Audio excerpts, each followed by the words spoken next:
Shalom, Bapak Ibu, Saudara-saudari yang dikasihi oleh Tuhan Yesus Kristus. Selamat berjumpa kembali di channel Suara Rohani Kristen. Pada kesempatan malam hari ini, kita akan sama-sama mendengarkan khotbah yang akan disampaikan oleh Ibu Pendeta Debbie Basjir dengan tema Berakar, Bertumbuh, dan Berbuah di dalam Tuhan. Dan sebelum kita mendengarkan khotbah pada malam hari ini, saya akan membacakan ayat firman Tuhan yang terambil di dalam Kolose pasal 2 ayat 6 sampai ayatnya yang ke-7. Kamu telah menerima Kristus Yesus Tuhan kita. Karena itu, hendaklah hidupmu tetap di dalam Dia. Hendaklah kamu berakar di dalam Dia dan dibangun di atas Dia. Hendaklah kamu bertambah teguh dalam iman yang telah diajarkan kepadamu, dan hendaklah hatimu melimpah dengan syukur. Iya, saudara, shalom. Bagaimana kabarnya semua anak-anak Tuhan di Paraan? Ini di Paraan kan? Ya, puji Tuhan ya. Saya tadinya bertanya, itu Paraan di mana ya? Ternyata di Indonesia. Dan ada di sini ya, di daerah Jawa Tengah. Ini Jawa Tengah ya, puji Tuhan. Terima kasih buat Ibu Gembala, Mami Esther yang sudah mengundang saya ke tempat ini, semua karena anugerah Tuhan.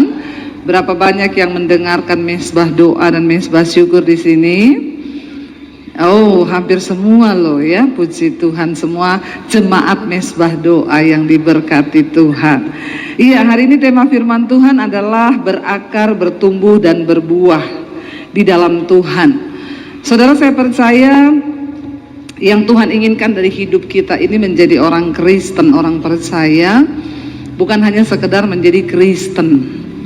Ya, karena kalau hanya KTP saudara yang Kristen, nanti waktu pengangkatan tiba, dompetnya terbuka, KTP-nya terangkat, dan orangnya tertinggal. Karena yang Kristen hanya, nah itu namanya Kristen KTP. Tetapi Tuhan mau kita ini semua di dalam Tuhan berakar, bertumbuh, berbuah. Ya, jangan hanya menjadi Kristen yang cuma bikin panas kursi gereja. Tapi jadilah orang Kristen yang berakar, bertumbuh, berbuah. Artinya hidup kita ini berdampak bagi orang lain. Saya pengen kita buka bersama Kolose pasal yang kedua. Kolose 2 ayat yang ke-6 ya. Kolose 2 ayat yang ke-6 mulai firman Tuhan berkata begini. Kita baca bersama. Ya, semua baca dengan suara yang keras ya, karena saya tahu banyak yang jarang baca Alkitab di rumah. Jadi kita baca Alkitab ya. 1, 2, 3. Kamu telah menerima Kristus Yesus Tuhan kita. Karena itu hendaklah hidupmu tetap di dalam Dia. 7. Hendaklah kamu berakar di dalam Dia dan dibangun di atas Dia. Hendaklah kamu bertambah teguh dalam iman yang telah diajarkan kepadamu, dan hendaklah hatimu melimpah dengan syukur. Nomor 1 dikatakan di sana, karena kamu telah menerima Kristus Yesus Tuhan kita, karena itu hendaklah hidupmu tetap di dalam Dia. Siapa di sini yang sudah menerima Yesus sebagai Tuhan dan Juru Selamat? Pasti semua. Kalau belum pulang saja. Ya, semua sudah menerima Yesus sebagai Tuhan dan Juru Selamat. Ayat ini berkata, karena kita sudah menerima Kristus Yesus ya Tuhan kita, hendaklah hidupmu tetap di dalam Dia.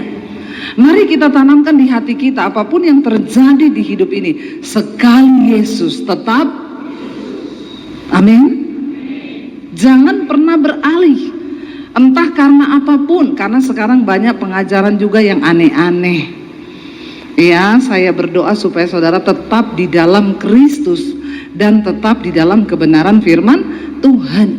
Saya dulu punya teman saudara, pendoa loh di gereja.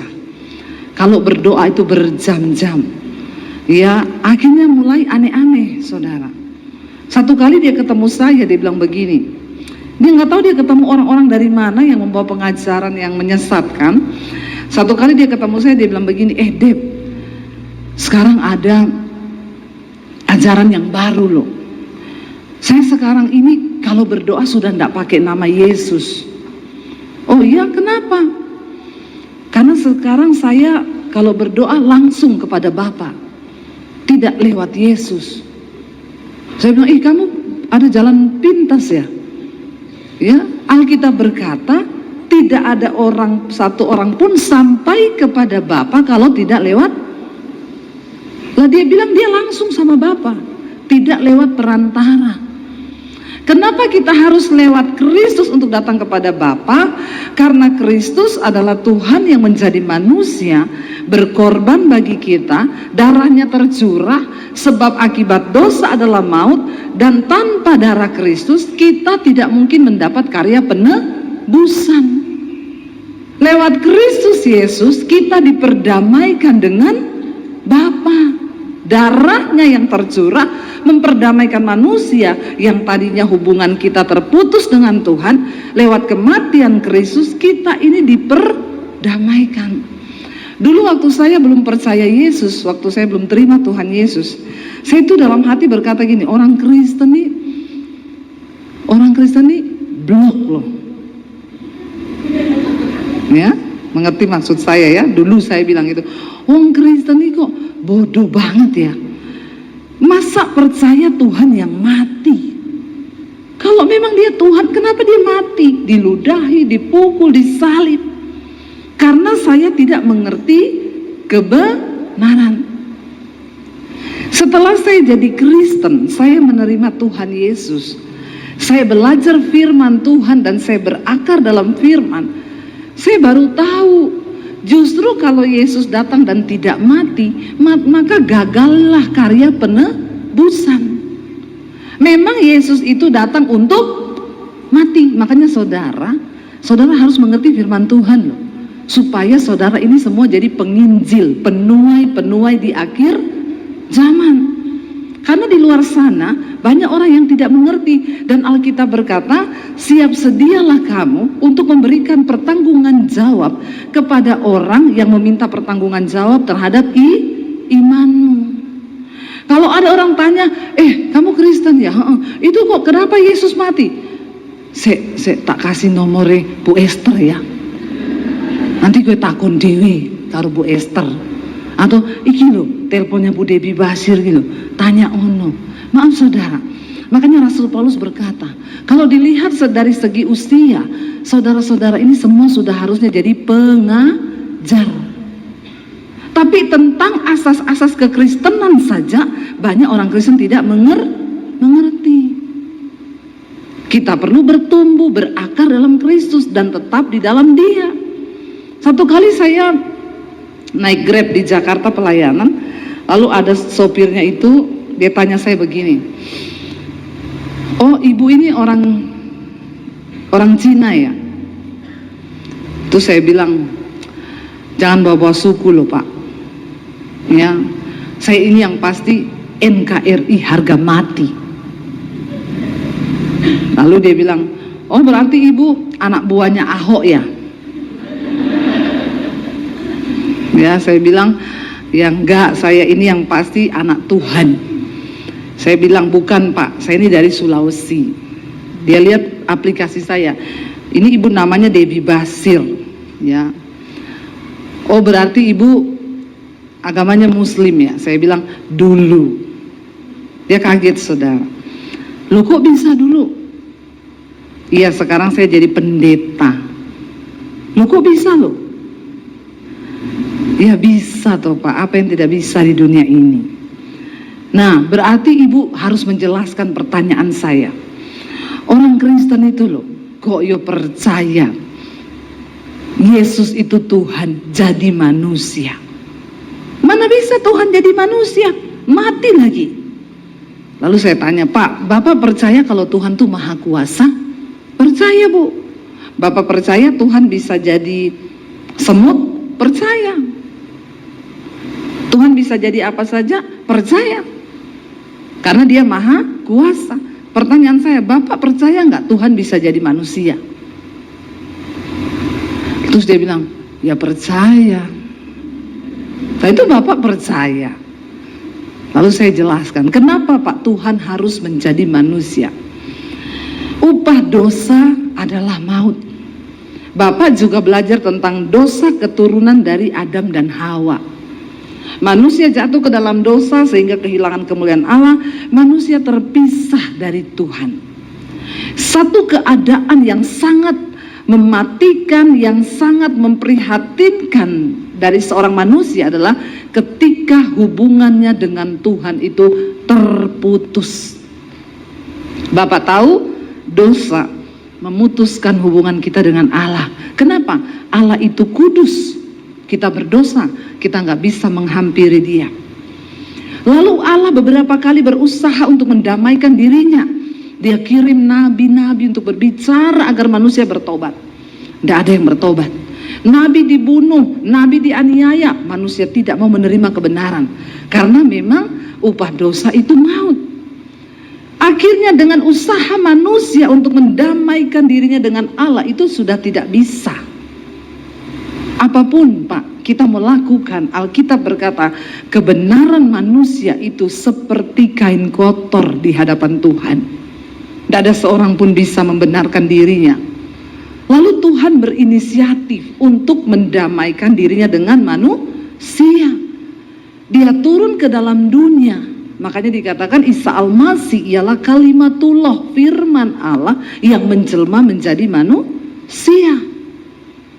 Dia turun ke dunia, dia Allah yang menjelma jadi manusia.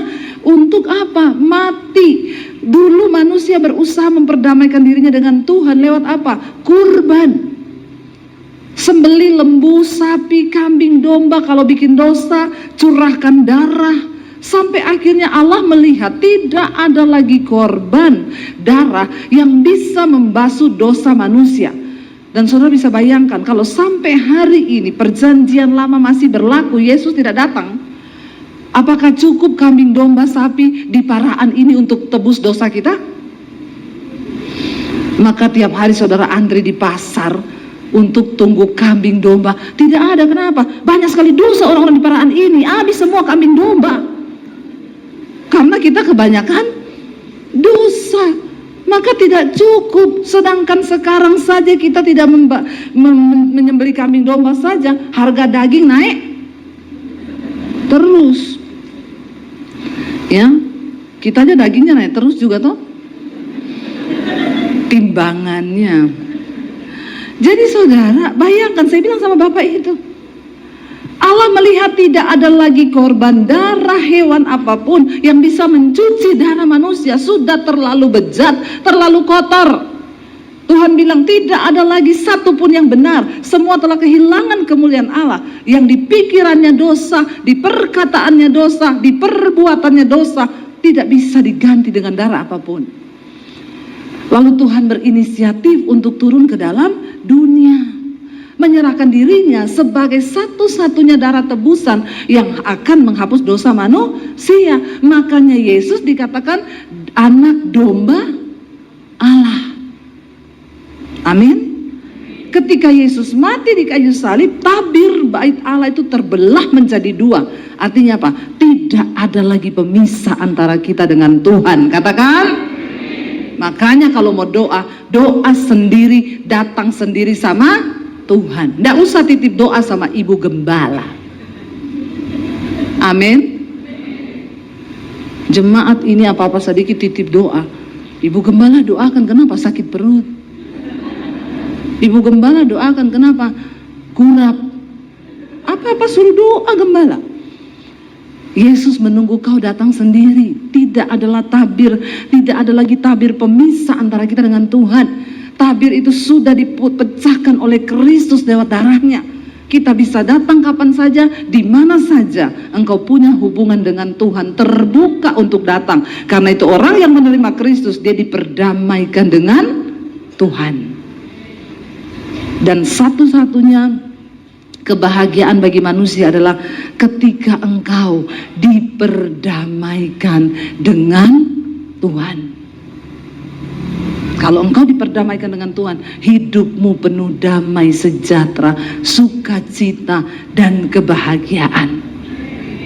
Kalau ada jemaat di Paraan yang masih marah-marah tiap hari, berarti kau belum berdamai dengan Tuhan. Ada di sini ibu-ibu yang tiap hari di rumah marah-marah, nesuai kerjaannya, nesuai. Tiap hari nesuai. Tidak ada toh? Semuanya sudah bertobat toh? Amin. Ya, tiap hari kau kira mutang aku kira. Ini belum diperdamaikan ini. Ya, berarti masih manusia lama ini. Waktu kita diperdamaikan dengan Tuhan, saya ini dulu hidup dalam dosa ketika saya tidak mengerti kebenaran, saya nggak ngerti Tuhan, saya punya agama, tapi saya nggak mengenal Tuhan. Ini kipas angin kenain saya, tolong, nggak kena sama saya nih, panas. Paraan ini panas ya, soalnya saya takut kalau tambah panas khotbahnya nanti marah-marah ini, emosi nanti. Nah, kipas anginnya ya bisa diarahkan ke sini. Nah, ya oke, terima kasih ya, upahmu besar di sorga. Dan di bumi juga ya, kalau cuma di surga kelamaan kelas. Di bumi juga. Saudara, dulu ketika saya belum menerima Tuhan Yesus, saya ini hidup di dalam dosa, saya melakukan dosa, dan saya pikir apa yang saya mau saya kerjakan itu akan membahagiakan hidup saya. Tapi ternyata dosa itu membawa sesuatu yang tidak berkenan pada Allah. Hidup saya hancur, rusak, sehingga pada akhirnya saya pengen mati, bunuh diri. Apa yang menghancurkan dosa hidup manusia itu dosa. Tapi ketika saya diperdamaikan dengan Tuhan, ini kipas angin kenapa lari-lari ya? Lari-lari dia ya. Saudara, ketika kita diperdamaikan, ya, terima kasih. Memang ini sekarang cuaca panas sekali saudara. Kenapa? Neraka mulai terbuka. Karena kiamat sudah dekat. Maka bertobatlah ya. Lalu saudara, saya pengen mati, bunuh diri, iblis tuduh saya udah hancur hidupmu, mati saja. Saya pikir iya, dosa itu sekaya apapun orang, kalau hidup dalam dosa tidak bahagia. Biar punya duit banyak, tapi walaupun kita hidupnya pas-pasan, kalau kita hidup dalam damai bersama dengan Tuhan, kita dimerdekakan dari dosa. Biar tiap hari makan nasi kucing, bandeng, tempe goreng, itu ada damai sejahtera di hati, amin. Berarti tiap hari sudah merasakan tempe goreng terus ini ya. Tapi tidak apa-apa, yang penting damai, ya toh. Daripada orang hidup kaya, saudara pilih mana? Kaya, menderita, atau miskin tapi bahagia?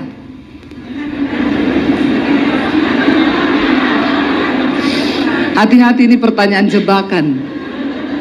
Saudara pilih mana? Itu tidak ada dalam daftar pilihan. Memang orang Kristen ini tidak mau rugi, mau kaya dan bahagia, ya. Tapi nggak apa-apa kalau Tuhan izinkan menderita. Yang penting kita hidup dalam kekudusan, bebas dari dosa, itu kita bahagia loh. Tapi orang kalau hidup dalam dosa, cekot-cekot, bangun pagi udah mumet, sakit kepala, puyeng. Kenapa? Kau kebanyakan dosa. Loh, saya ini tidak bersinah loh Bu, saya ini tidak selingkuh, tapi kau kepahitan, kau pikul terus kepahitan. Aku tuh jengkel sama ini, aku marah sama anakku, marah sama menantu, marah sama ini.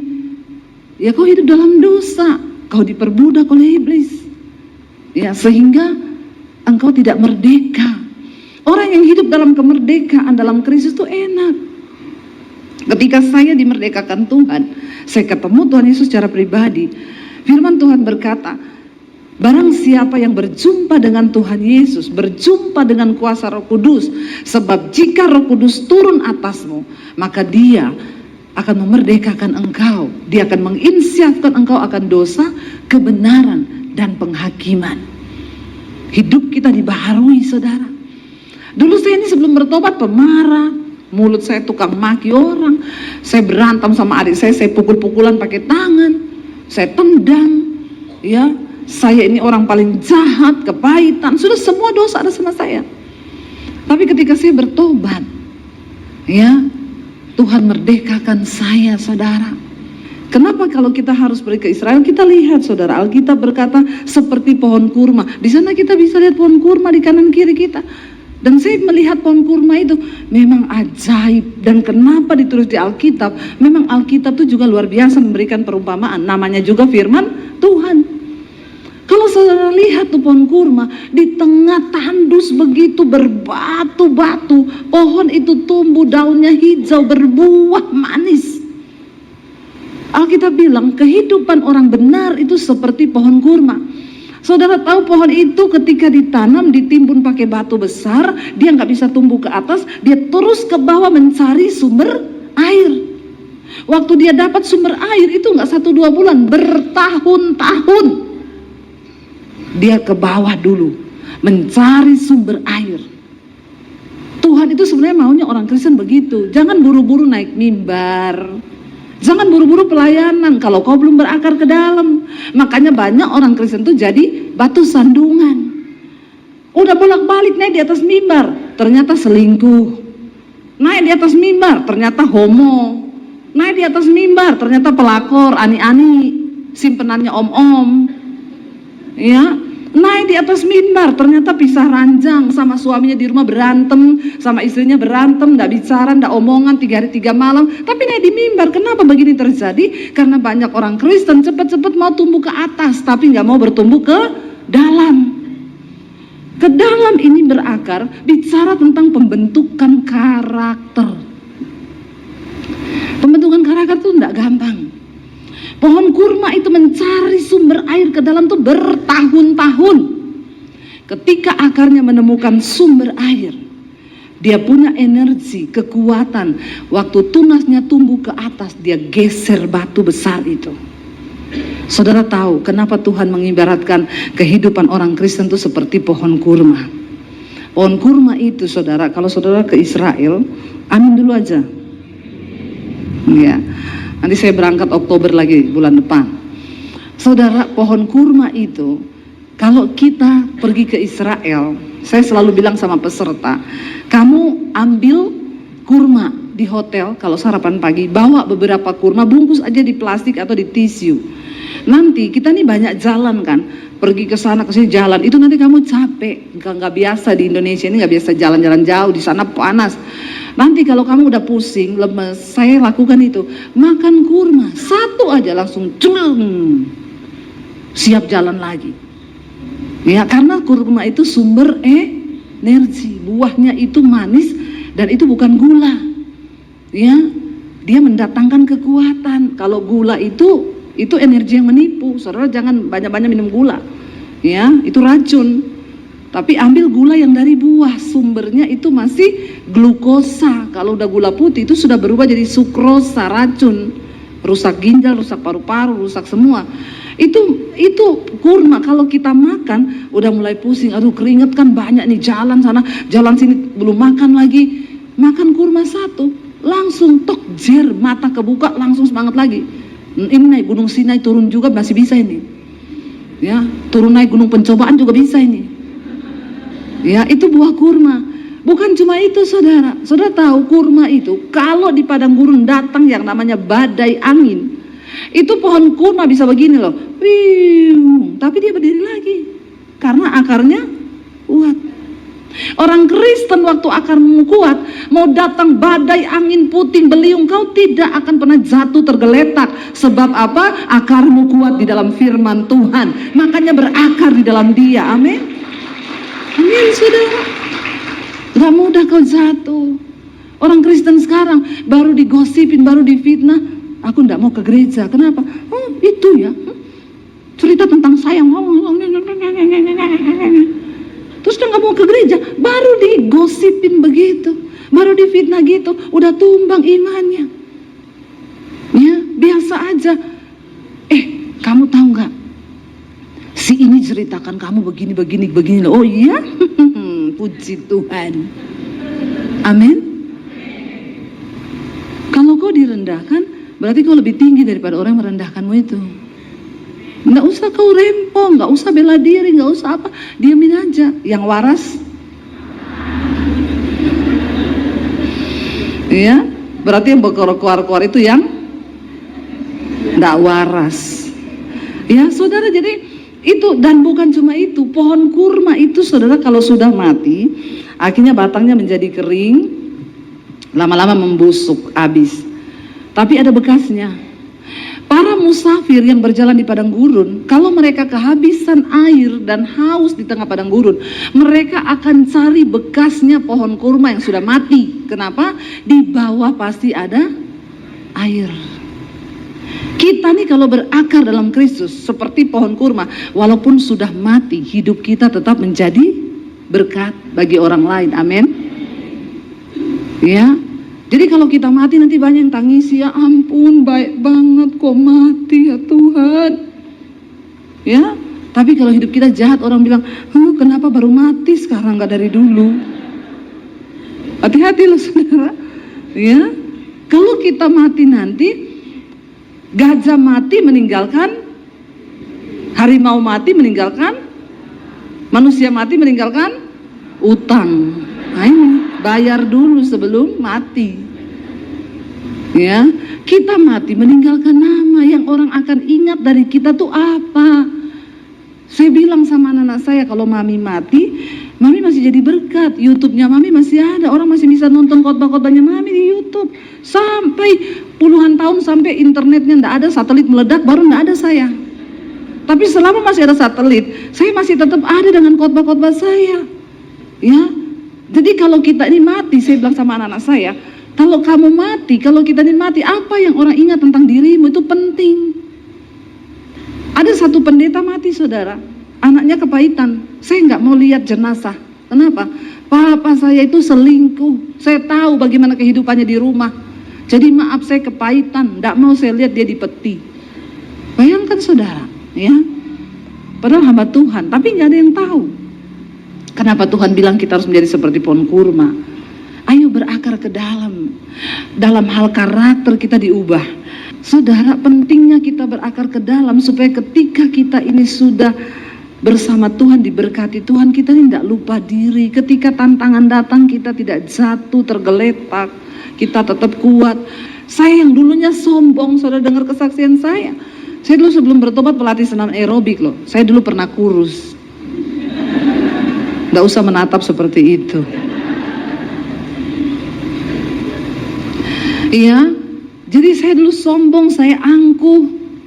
Tapi ketika Tuhan proses, saya dulu di rumah nggak pernah cuci baju. Ada pembantu banyak yang cuci. Waktu saya terima Yesus, saya cuci baju orang.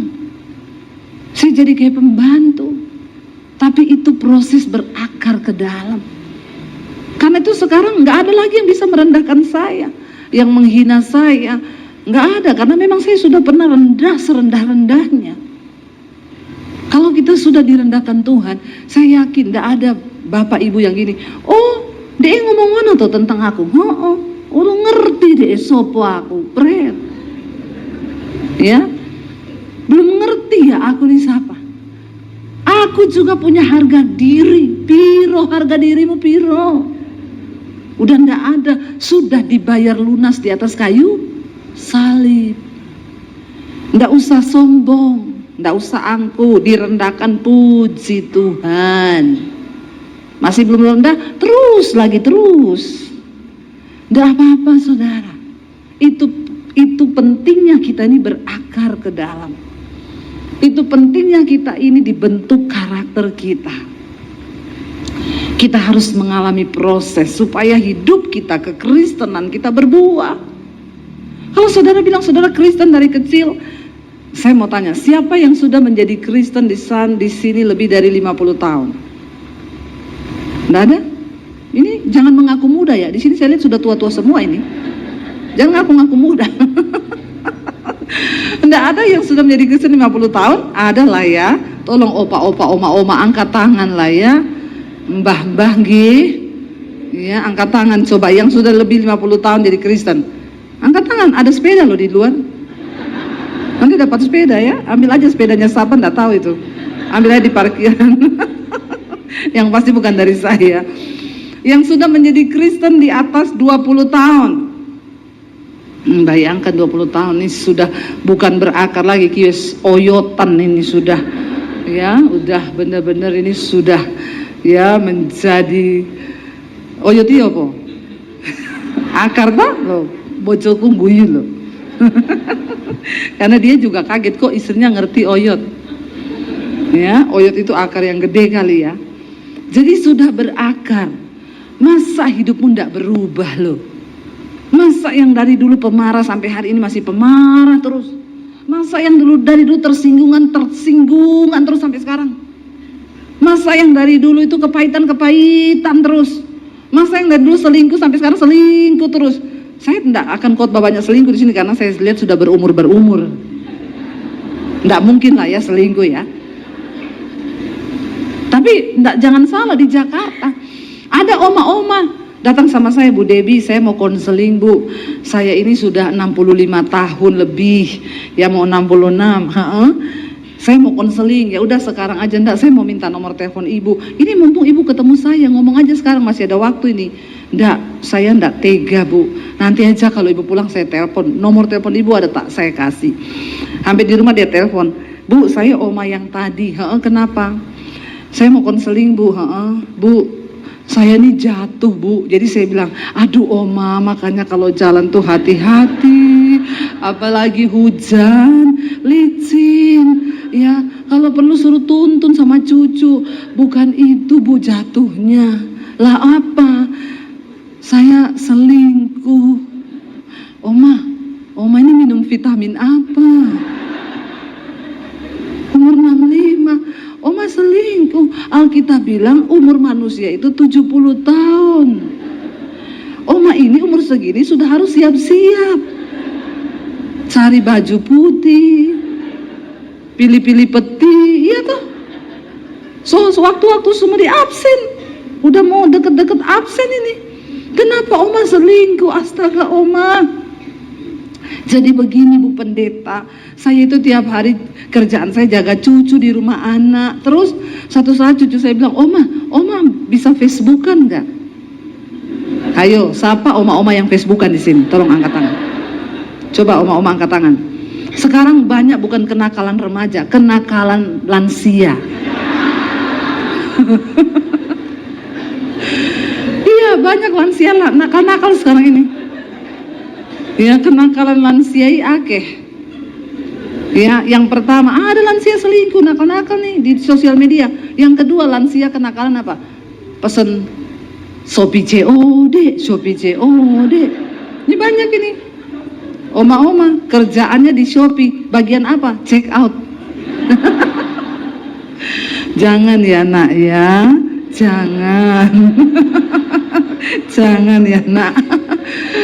Lalu saudara itu Oma, saya bilang terus Oma, cucu saya bilang, Oma itu HP-nya canggih loh. Oma Facebook kan biar enggak bosen. Bagaimana caranya? Sama cucunya diajarin, ya di aplikasi Facebooknya di download, diajarin. Ini Oma udah jadi, udah saya pasang foto Oma. Oma mau cari teman lama enggak? Nah ini, dia tanya, kenalan Oma yang lama siapa? Tak cariin di sini. Orang normal ditanyain kenalan lama yang diingat siapa? Normal semua ini oma di sini. Kenapa semua jawab mantan nih? Jangan ada kenangan mantan ya. Itu hanya ada di kopi kenangan. Saya kalau ditanya orang, suami saya tanya mantanmu di mana? Udah mati semua mantan saya. Kenapa? Karena tidak ada lagi kenangan mantan. Nggak usah diingat-ingat mantan, sudah berlalu. Oma ingat mantannya, mungkin karena CLBK, ya cinta lama belum kelar. Oma kasih namanya mantannya, sama cucunya dicari. Cucunya bilang, ini ya Oma orangnya. Oma bilang, iya sih, kayaknya dulu memang mukanya begitu. Karena kan sudah lama tidak bertemu tuh. Akhirnya Oma coba diajar sama cucunya, chattingan begini Oma, caranya chatting. Ini cucu menyesatkan Oma memang. Jadi hati-hati oma-oma, berjaga-jagalah karena iblis bisa datang dalam rupa cucumu. Dan akhirnya Oma bisa terhubung dengan mantan. Orang lain terhubung dengan Tuhan. Ya, kalau nyanyi lagu terhubung denganmu itu sama Tuhan. Jangan terhubung dengan mantan. Akhirnya Oma mulai ingat saya enggak? Opa balas, ingat dulu di di bawah pohon. Nah, ini. Bahaya opai. Akhirnya nyamuk. Terus saya bilang begini, Oma. Oma kan baru ketemu di Facebook. Oma kalau tidak kuat iman, ndak usah Facebookan. Oma blokir saja dia atau tutup Facebooknya. Oma ndak usah Facebookan kalau begitu. Ibu pendeta, masalahnya bukan itu. Kami sudah sering ketemu dan melakukan hubungan. Biasa aja ketawanya. Jadi saya tanya, emang Oma itu Opa tinggal di mana? Oma tinggal di Jakarta, Opa di Kalimantan. Terus bagaimana ketemunya? Opa datang ke Jakarta. Terus ketemu di mana? Di hotel, Bu Pendeta. Saya bilang, kenapa bisa ketemuan di hotel, Oma? Kami ini tadinya tidak kepikiran apa-apa, Ibu Pendeta. Tapi waktu kami ketemu di hotel, terjadilah hal-hal yang diinginkan. Jangan bilang tidak diinginkan. Kalau tidak diinginkan tidak terjadi. Itu pasti karena Oma menginginkan. Oma, ketemu itu di restoran. Kenapa ketemu di hotel? Di hotel cuma ada kasur dan bantal. Oma mau ngapain? Lalu saya bilang, Oma ingat umur, Oma ikhtifar, Oma. Aduh saudara, mengerikan loh. Makanya sekarang ini jangan bilang orang tua-tua tidak perlu dikhotbahi tentang perselingkuhan. Banyak orang tua-tua ini, ya, tua-tua keladi, makin tua makin, nah, tahu ya, pengalaman pribadi ya. Jangan ya nak ya, mengerikan saudara. Yang namanya dosa itu ya, sekarang ini bekerja dari semua sisi. Makanya kita ini harus melekat kepada Kristus. Dikatakan, hendaklah kamu berakar di dalam Dia dan dibangun. Apa arti kata dibangun? Bertumbuh, ya. Kita harus bertumbuh di atas Dia, dan hendaklah kamu bertambah teguh dalam iman yang telah diajarkan kepadamu, dan hendaklah hatimu melimpah dengan syukur. Tanda orang itu sudah sungguh-sungguh menerima Kristus adalah waktu hidupmu itu terjadi perubahan. Ya, berubah saudara. Ya, waktu kita bertobat, kenal Yesus, berakar, bertumbuh, ya, firman Tuhan berkata Roma pasal yang ke-12, janganlah engkau menjadi serupa dengan dunia ini, tapi berubahlah oleh pembaharuan budimu, supaya kamu dapat membedakan manakah kehendak Allah, apa yang baik, yang berkenan kepada Allah, dan yang sempurna. Karena itu persembahkanlah tubuhmu sebagai persembahan yang hidup, yang kudus, yang berkenan kepada Allah. Itu ibadahmu yang sejati. Mempersembahkan tubuh ini loh, sebagai persembahan yang hidup, yang kudus, yang hidup bukan yang mati, yang hidup, yang kudus, yang berkenan kepada Allah. Itu ibadah kita yang sejati. Berubahlah oleh pembaharuan budi. Ya, jangan hidup begitu-begitu terus. Ya, lalu kita bilang, ya Yesus itu, aku sama seperti Yesus. Yesus tidak berubah, aku pun tidak berubah. Yesus memang tidak berubah, tapi kau harus berubah. Amin. Ya, jangan ikuti, jangan bilang saya tidak mau berubah, saya harus berubah. Suami-suami harus berubah. Amin, bapak-bapak. Ya, jangan egois terus. Ya, aku ki wong lanang loh. Ki bapak-bapak itu biasanya begitu. Ya, tapi kita harus berubah. Ternyata firman Tuhan itu berguna untuk membentuk hidup kita. Jadi ibu-ibu besok, ya, kalau kau sudah habis bersih-bersih rumah, ya suamimu mengotori untuk Tuhan. Amin. Tidak usah terlalu emosi sama suami. Tapi suami saya selingkuh, Bu. Serahkan dia sama Tuhan. Makanya jangan terlalu mencintai suami lebih daripada Tuhan. Artinya apa? Ada orang waktu suaminya selingkuh, dia mau bunuh diri. Karena cintanya habis untuk suaminya. Saya bilang, ibu, kau bodoh. Kenapa kamu bunuh diri? Karena suamimu selingkuh. Ibu jangan terlalu mencintai suami lebih dari Tuhan. Cintai Tuhan di atas segala-galanya. Karena suami itu cuma dua. Kalau nggak diambil Tuhan, diambil pelakor. Jadi bapak-bapak hati-hati. Ya, kalau kau diambil pelakor, istrimu berdoa, Tuhan, daripada diambil pelakor, mending kau yang ambil Tuhan. Aku lebih rela Tuhan kalau suamiku kau yang ambil. Hati-hati bapak-bapak, hati-hati ya, bertobat. Amin. Ya, jadi saya berdoa, mari kita semua mau dibentuk, lakukan segala sesuatu untuk Tuhan. Makanya dikatakan, mari saudara, waktu kita berakar, kita dibangun, kita bertumbuh, berbuah. Artinya berbuah apa? Hidup kita bisa dinikmati oleh orang lain. Ih, dia kok gitu ya, dulu pelit minta ampun, sekarang kok ya tukang memberi loh. Sekarang kok baik, dulu kalau ngomong itu marah-marah, sekarang kok begini ya. Kita jadi istri tiba-tiba berubah. Suami lihat, saya sudah banyak mendengar kesaksian ibu-ibu yang konseling, Bu, suami saya itu nggak mau berubah-berubah. Saya bilang, Bu, firman Tuhan berkata, istri tanpa perkataan menangkan suamimu. Kau dulu yang berubah, ndak usah tuntut suami berubah, kita tuntut diri kita untuk berubah. Waktu kita berubah, maka firman Tuhan bilang, satu orang berubah, satu orang diselamatkan, maka seisi rumah akan diselamatkan. Ketika saya berubah, saya melakukan semua untuk Tuhan, saya bikin kopi untuk Tuhan, saya bersih-bersih rumah untuk Tuhan. Tiba-tiba suami saya lagi duduk, dia datang, aku bikinin kopi, tumben, nggak tahu enak atau tidak, tapi itu dengan cinta. Dia berubah. Akhirnya bantu cuci baju, bantu ngepel, bantu nyapu. Kita nggak perlu ngomong. Itu artinya kita mengalami perubahan, hidup kita ini berbuah. Tapi jangan buahnya asem. Ya, karena bikin sakit gigi, ngilu gigi kalau makan buah asem. Buahnya yang manis supaya bisa dinikmati oleh orang lain. Saya mengucap syukur saudara, kalau Tuhan tidak menjamah hidup saya nggak kenal Dia. Saya tidak bertumbuh, tidak berakar, tidak berbuah, maka mungkin saya dulu sudah mati karena bunuh diri, saya binasa, saya menuju ke neraka. Tapi karena saya berjumpa dengan Tuhan Yesus, puji Tuhan, tidak akan pernah ada Debbie Basir yang seperti hari ini kalau saya tidak diproses oleh Tuhan. Karena itu jangan pernah menyalahkan keadaanmu, jangan pernah salahkan prosesmu. Kalau engkau sudah melihat nanti, memang jawabannya kita belum dapat sekarang.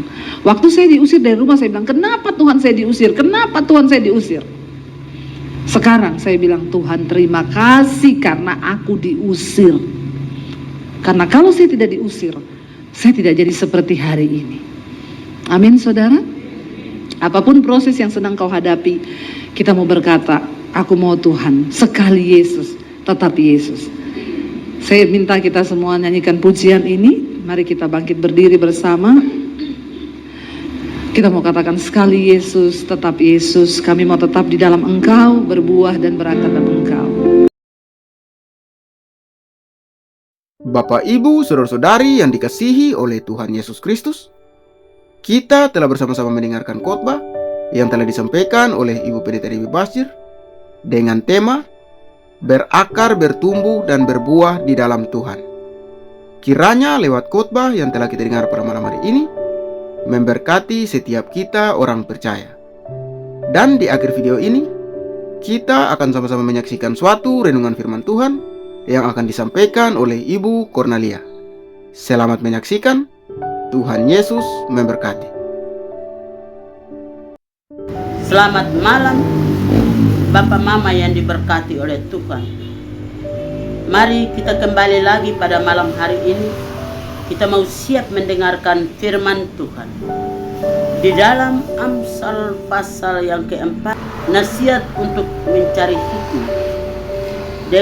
Dengarkanlah hai anak-anak, didikan seorang ayah, dan perhatikanlah supaya engkau memperoleh pengertian. Di mana firman Tuhan pada malam hari dia singkapkan bagi kita,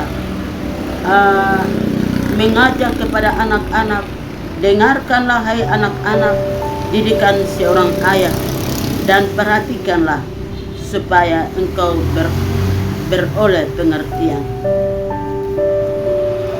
Bapak Mama, saudara sekalian yang diberkati oleh Tuhan, pada malam hari ini dia mengajari kepada kita bahwa kita harus mengikuti didikan ayah sehingga hidup kita diperhatikan Tuhan.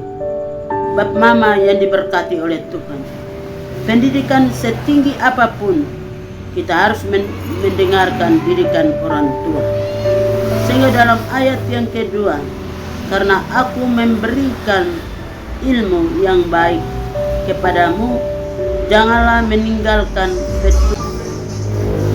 Firman Tuhan mengajari kepada kita untuk kita mau memperhatikan hikmat dan memiliki makna Tuhan, yaitu di mana dia mengajari kepada kita bahwa harus dengar didikan orang tua sebagai pengajaran utama dalam kehidupan kita. Bapa Mama yang diberkati oleh Tuhan, dalam ayat yang ketiga, karena ketika aku masih tinggal di rumah ayahku sebagai anak lemah dan sebagai anak tunggal bagi ibuku. Di dalam hidup kita hidup bersama dengan orang tua, baik Bapa Mama, dan kita diberkati oleh Tuhan. Di dalam pemeliharaan daripada orang tua adalah didikan utama dalam rumah tangga. Mari kita sebagai anak-anak Tuhan yang mempelajari sifat orang tua, baik Bapa Mama, karena itu adalah didikan utama dalam rumah tangga. Bapa Mama yang diberkati oleh Tuhan, di mana dalam ayat yang kelima, perolehlah hikmat, perolehlah pengertian, jangan lupa dan jangan menyimpang dari perkataan mulutku. Mari kita mau mendengarkan didikan orang tua, baik Bapa dan Mama, sebagai didikan utama dalam rumah tangga kita, dan kita pegang teguh akan didikan yang diajarkan oleh kedua orang tua Bapa dan Mama. Maka hidup kita diberkati, kita diberi umur panjang, kita memiliki anugerah daripada Tuhan itu di dalam kehidupan kita. Sehingga dalam ayat yang ke-6 dia katakan, janganlah meninggalkan hikmat itu, maka engkau akan dipeliharanya. Kasihanilah dia, maka engkau akan dijaganya. Ternyata kita kalau memelihara hikmat, didikan daripada kedua orang tua, kita dijaga, kita dipelihara, dan jalan selalu terbuka bagi kita. Bapa Mama, saudara sekalian yang diberkati oleh Tuhan, mari kita pelihara didikan daripada kedua orang tua, karena dari kedua orang tua kita memiliki umur panjang, memiliki hikmat, dan kita belajar takut akan Tuhan, maka kita memperoleh jalan yang benar. Bapa Mama, saudara sekalian yang diberkati oleh Tuhan, mari pada malam hari ini kita mendengarkan di dalam ayat yang ke-7, permulaan hikmat ialah perolehlah hikmat, dan dengan segala yang kau perolehlah pengertian. Apabila kita mendapat didikan daripada orang tua dari hikmat yang pertama, maka jalan selalu terbuka bagi kita dari dasar pendidikan sampai kepada dasar didikan yang paling tinggi. Kalau kita mendengarkan nasihat orang tua, Bapa dan Mama, dan kita memiliki hikmat Allah, maka kita dijaga, kita dipelihara oleh Tuhan lewat pemeliharaan orang tua, Bapa dan Mama. Bapa Mama, saudara sekalian yang diberkati oleh Tuhan, di mana dalam ayat yang ke-8, junjunglah dia, maka engkau akan ditinggikannya, engkau akan dijadikan kehormatan apabila engkau memeluknya. Mari kita memeluk akan didikan orang tua yang adalah didikan dasar dari dalam rumah, baru kita keluar, maka itu menjadi satu pegangan bagi kita selagi kita dipercayakan di dalam dunia ini. Bapa Mama, saudara sekalian yang diberkati oleh Tuhan, di mana dalam ayat yang ke-9, ia akan mengenakan barangan bunga yang indah di kepalamu, mahkota yang indah akan dikaruniakan kepadamu. Kalau kita memelihara didikan orang tua, maka kita dijaga, kita terhormat dari sorga. Dengan demikian, jangan melupakan didikan orang tua, karena orang tua adalah Allah kedua. Dalam ayat yang ke-10, hai anakku, dengarkanlah dan terimalah perkataanku, supaya tahun hidupmu menjadi banyak. Apabila kita mendengarkan didikan orang tua bapa dan mama, maka tahun hidup kita diperpanjangkan, diperbanyakkan oleh Tuhan. Mari kita terus hidup kita menaruh pengharapan kita kepada Tuhan lewat didikan orang tua, maka Tuhan akan menjaga dan memelihara kita. Takut akan Tuhan adalah permulaan hikmat. Sehingga dalam ayat yang ke-11, aku mengajarkan jalan hikmat kepadamu, aku memimpin engkau di jalan yang lurus. Ternyata kita mau supaya kita berjalan, ada jalan yang lurus bagi kita, menempuh kepada jalan kebenaran. Dengan demikian, dalam ayat yang ke-12, bila engkau berjalan, langkahmu tidak akan terhambat. Bila engkau berlari, engkau tidak akan tersandung. Apabila kita memelihara didikan orang tua, maka dalam hidup kita dijaga, dipelihara oleh Tuhan, dan hidup kita selalu diberkati oleh Tuhan. Bapak, mama, saudara sekalian, pada malam hari ini, mari kita melihat akan firman ini.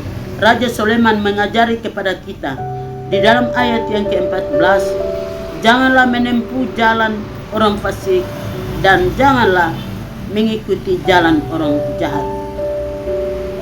Ternyata orang-orang fasik kita bisa menghindari dari mereka yang ada, maka hidup kita diberkati. Apa yang kita rencanakan selalu berhasil dan berhasil. Yang katakan yang jahat menuju jahat adalah jalan yang tidak mulus. Mari kita menjauhkan itu dalam kehidupan kita. Mari kita melalui jalan yang Tuhan ajari kepada kita selagi kita ada. Sehingga di dalam ayat yang ke-15 dia katakan, jauhilah jalan itu, janganlah melalui jalannya, menyimpanlah daripadanya di jalan lurus. Hidup kita melalui jalan yang lurus, maka hidup kita diperpanjangkan. Dengan demikian, mari Bapak, Mama, saudara sekalian yang diberkati oleh Tuhan, pada malam hari ini, mari kita pulang di dalam firman, membawa firman menjadi kekuatan bagi kita, menjadi satu pegangan bagi kita selagi kita masih dipercayakan di muka bumi. Di dalam nama Bapa, Putra, dan Roh Kudus. Amin.